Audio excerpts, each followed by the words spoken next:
artigo 123.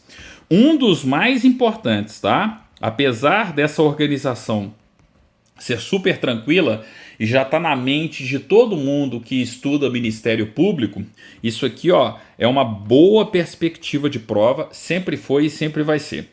O Ministério Público Estadual é exercido. Detalhe, vale para qualquer estado, tá? Não é só para Minas Gerais, não.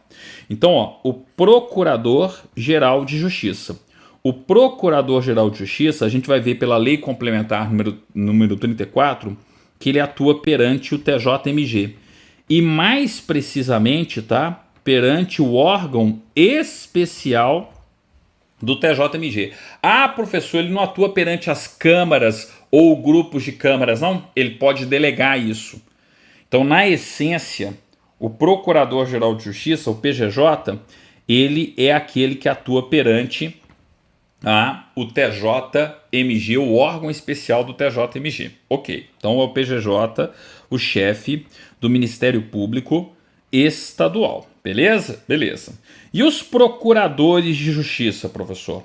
Os procuradores de justiça, eles vão atuar perante o TJMG, só que aí aqui, ó, é uma atuação perante, por exemplo, as câmaras do Tribunal de Justiça e perante também o TJMMG, tá? Isso tudo está na Lei Complementar número 34. E também nos regimentos internos, né, de uma certa forma, do TJ e do TJMMG, ok? Então aqui, ó, eu tenho uma atuação. Aqui vai ser perante o Tribunal Pleno, né, porque não tem órgão especial no TJMMG, mas as câmaras, né, do TJMMG, beleza? Então tem aí justamente esse tipo de situação. E os promotores de justiça, professor? Promotor de justiça, ele atua perante a primeira instância. Então olha só o que acontece aqui, ó. Eu tenho o promotor, aliás, deixa eu colocar um pouquinho mais para cá, ó, só para eu ter espaço aqui, ó. Isso aqui eu já estou adentrando um pouquinho lá na Lei Complementar número 34, tá? É só para adiantar esse conteúdo para vocês aqui, ó. Eu tenho então o promotor de justiça substituto, tá? E ele vai atuar onde que ele estiver lotado, porque pode ser que ele esteja ali numa comarca de primeira entrância, numa comarca de segunda entrância, enfim, ele é uma espécie de coringa, ele está ali aprendendo, tá? Então, beleza, ele vai atuar perante órgãos, tá? Órgãos do PJ, mas a gente vai perceber o seguinte, sempre de primeira instância. E em regra, gente, numa comarca pequena, mas não necessariamente. Eu posso ter atuação numa comarca pequena, eu posso ter, entenderam? Mas enfim, você tem aí, né, uma situação peculiar com relação ao promotor de justiça substituto, tá? Então ele é uma espécie de coringa. O interessante é agora, ó, olha só. Eu tenho o promotor de justiça, né? E os promotores de justiça, eu posso classificar da seguinte maneira. Eu tenho o promotor de justiça, tá? Que atua perante comarcas de entrância especial. Eu tenho o promotor de justiça que atua perante comarca de segunda entrância. E eu tenho o promotor de justiça que atua perante comarca de primeira entrância. Inclusive, é essa a classificação da carreira. Você tem o promotor de justiça substituto. Depois você pode ser promovido a promotor de justiça de primeira entrância, se titularizando em uma promotoria, em uma comarca de primeira entrância. Depois você pode ir para uma comarca de segunda entrância e depois para uma comarca de entrância especial. Como as funções essenciais da justiça e o Ministério Público, enquanto função essencial à justiça, atua perante o Poder Judiciário, eu tenho atuação o quê? Nas comarcas do estado de Minas Gerais. De novo, por isso que é mais fácil estudar Ministério Público depois de ter estudado para um concurso do TJ. O negócio fica muito mais claro, tá? Porque você já estudou toda a organização judiciária e agora está estudando simplesmente a organização do Ministério Público, tá? Então aqui, ó, eu já trouxe, né, para a regulamentação de Minas Gerais. Mas isso aqui, gente, o que a gente está vendo na Constituição do Estado aqui, ó, esse inciso 1, desculpa aqui, ó, 1, 2 e 3, tá? Ele é padrão no Brasil inteiro. Qualquer Ministério Público Estadual vai ser assim, ó, o PGJ, né, o chefe do Ministério Público Estadual, os procuradores de justiça sempre atuando perante a segunda instância e os promotores de justiça sempre atuando perante a primeira instância. E a classificação dos promotores de justiça de primeira instância que atuam perante a primeira instância, ela vai necessariamente seguir a classificação das comarcas do respectivo estado, a classificação das entrâncias, tá? Das comarcas do respectivo estado. Até porque o promotor de justiça de primeira entrância atua perante um juiz de direito de primeira entrância. O promotor de justiça de segunda entrância atua perante um juiz de direito de segunda entrância. E o promotor de justiça de entrância especial atua perante um juiz de direito de entrância especial. Entenderam? Então, inevitavelmente, tendo em vista a organização constitucional, eu tenho que ter esse padrão. E esse padrão vai se repetir estado por estado. Só vai mudar a classificação das entrâncias. Porque a classificação das entrâncias vai mudar o cargo do juiz e, consequentemente, também vai mudar o cargo do promotor de justiça que atua perante aquele juiz. Mas eu tenho que ter essa padronização, essa equiparação, né, de uma maneira geral, no Brasil como um todo. Tranquilo? Tranquilo. Não errem, hein? Não errem o 123 aí. Beleza. Bola para frente aqui, ó. O que a gente tem agora no parágrafo 1º, ó. Atenção, aqui é a escolha do PGJ. Sempre cai também a escolha do Procurador-Geral de Justiça, tá? Então, atenção, ó.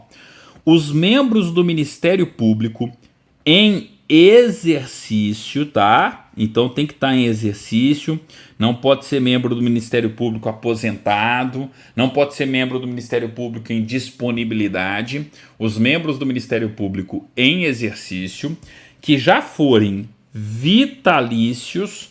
Então, por exemplo, o promotor de justiça substituto ainda não vitalício não pode entrar, tá? Então, ó, os membros do Ministério, até porque seria impossível, né, do ponto de vista prático, mas enfim, os membros do Ministério Público em exercício que gozem de vitaliciedade formarão lista tríplice entre os procuradores de justiça de categoria mais elevada. Ah, não entendi, professor. É como se fosse uma eleição, gente. Tá? Então, o que eu tenho que lembrar? Ó, isso aqui, ó. Membros do MPE. Membros do MPE, mas que sejam membros do Ministério Público do Estado de Minas Gerais, tá? Que estejam em exercício, não pega o pessoal aposentado ou em disponibilidade, por exemplo, tá? E que sejam o quê? Vitalícios, né? Ou seja, eles já adquiriram a vitaliciedade, tá? Eles irão formar uma lista tríplice. E essa lista tríplice, a gente vai ver na Lei Complementar número 34, ela é formada por eleição. A eleição de três. Três o quê? Procuradores de justiça de categoria mais elevada. Então essa listinha é isso aqui, ó. Eu tenho 3 procuradores de justiça. Então promotor de justiça não pode ser votado, tá? Procuradores de justiça de categoria mais elevada, tá?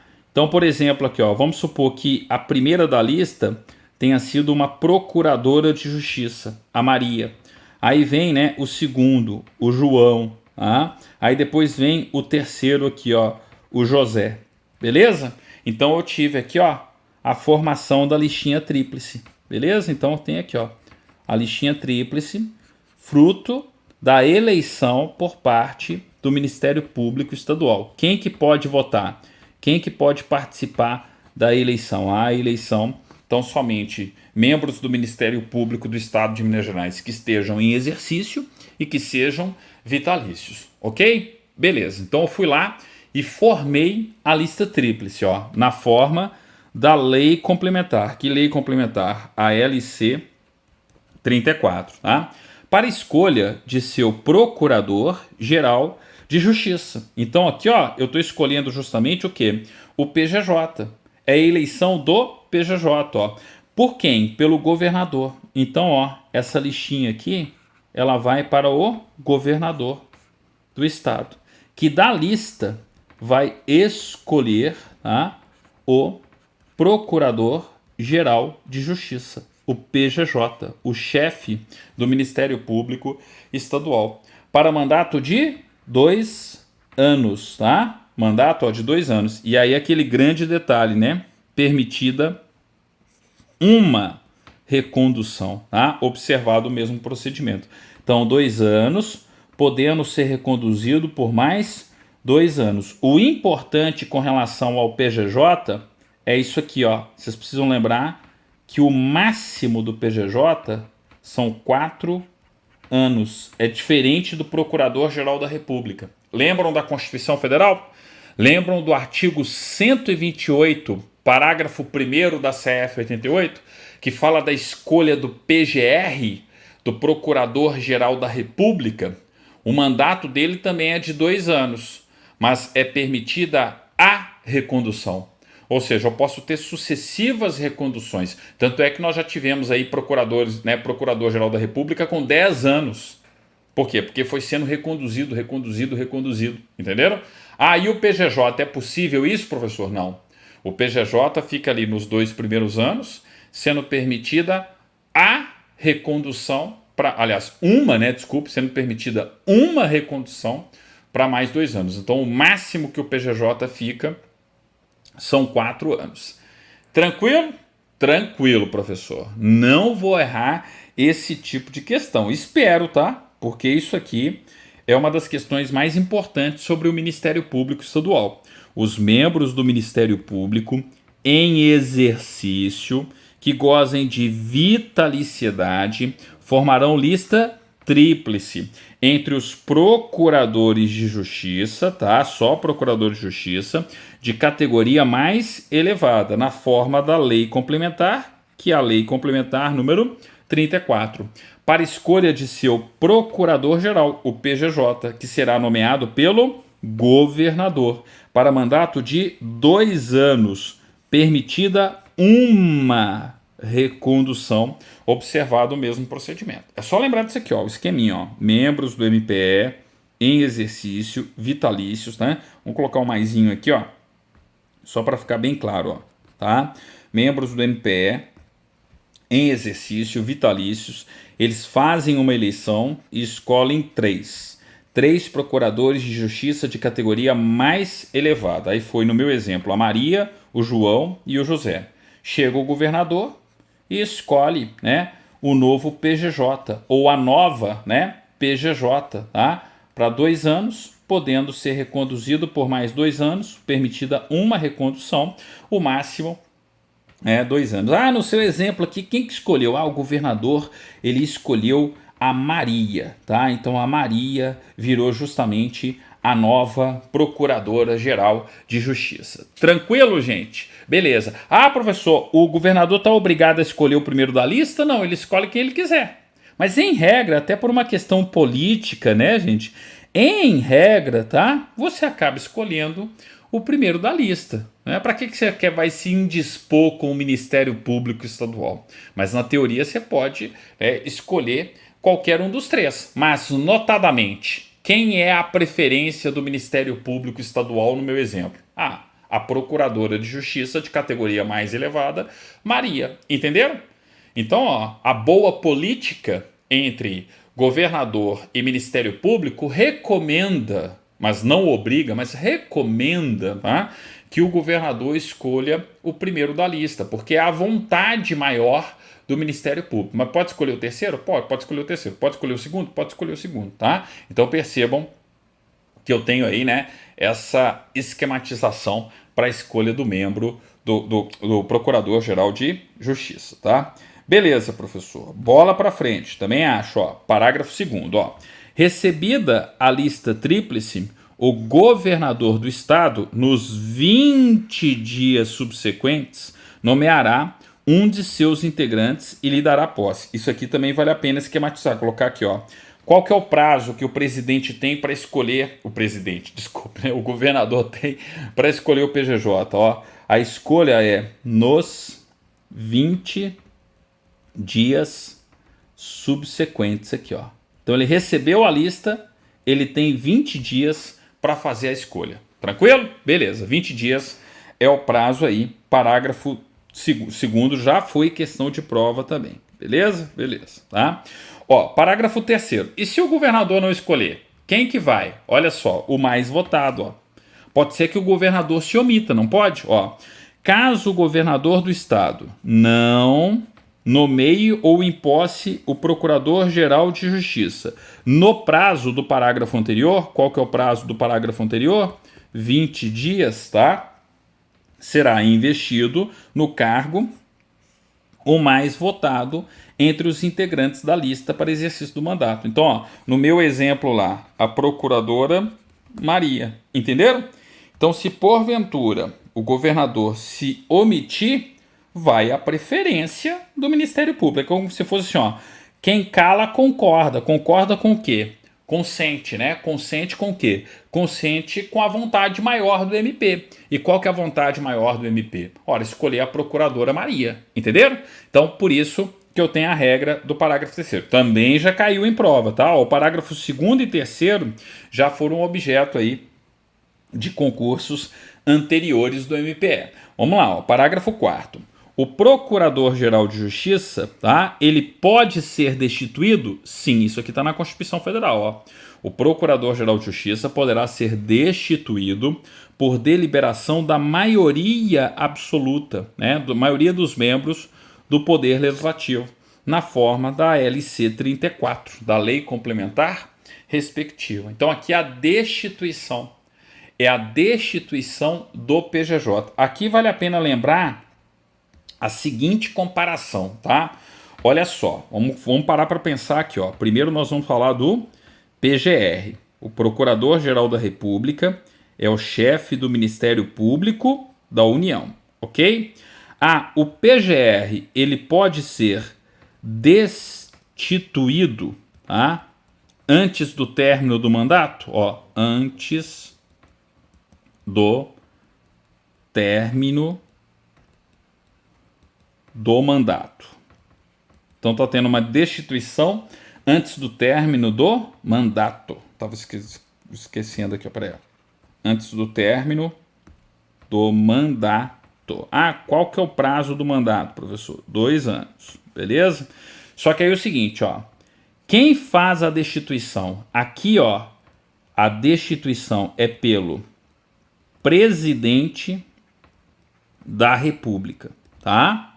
E aí o seguinte, ó, com aprovação da maioria absoluta do Senado. Lembram disso aqui, ó? Isso aqui é qual dispositivo da Constituição Federal? Ó? Isso aqui é o artigo 128, parágrafo 2º da CF 88. Cai direto em concurso público. Aí você tem que lembrar que uma coisa é a regra de destituição do PGR. Outra coisa é a regra de destituição do PGJ. Então, com relação ao PGJ, o que eu tenho que lembrar aqui, ó? No âmbito da Constituição Estadual, tá? O PGJ, ele não é destituído pelo governador. Então, o que vai acontecer aqui, ó? O PGJ, ele é destituído antes, tá? Do término do mandato. Então, aqui é a mesma situação, ó, do mandato. E aí, 2 anos, né? E aí vem a grande diferença, ó. Pela maioria absoluta da Assembleia Legislativa. Entenderam? No caso de Minas Gerais, a LMG. Isso aqui também está na Constituição Federal. Se a gente parar para pensar, não é só o parágrafo 4º aqui, ó, da Constituição do Estado, não. Também é a Constituição Federal, ó, é o artigo 100... Opa, peraí, deixa eu colocar esse bonitinho aqui, ó, para vocês terem, né, um esquema bem feito aí no caderno de vocês, ó. Eu tenho aqui o artigo 128, parágrafo 4º da CF 88 também. Entenderam? Então tem essa diferença. Enquanto o PGR, nessa situação aqui, ó, ele é destituído pelo presidente da República antes do término do mandato de 2 anos, no caso do PGJ, a destituição é direto pela maioria absoluta da Assembleia Legislativa. Não é o governador. Olha o texto do parágrafo 4º, ó. O Procurador-Geral de Justiça poderá ser destituído por deliberação da maioria dos membros do Poder Legislativo, na forma da lei complementar respectiva. Tranquilo? Numa questão de direito constitucional, tome cuidado com isso aí. Lá na lei complementar número 34, tá? Nós vamos perceber que existem 2 tipos de destituição. Eu tenho uma destituição pela maioria absoluta da Assembleia, mas existe também uma proposição de destituição interna. É como se os procuradores de justiça se rebelassem, tá, contra o PGJ. Isso acontece no Ministério Público da União também. Mas aí é o quê? É procedimento interno da Lei Complementar número 75, que regula o Ministério Público da União, e da Lei Complementar número 34, que regula o Ministério Público do Estado de Minas Gerais. A gente vai estudar isso lá na Lei Complementar número 34. Aqui eu estou falando da destituição básica, vamos dizer assim, né? Das regras básicas de destituição prevista tanto na Constituição Federal quanto na Constituição do Estado de Minas Gerais. Beleza, professor?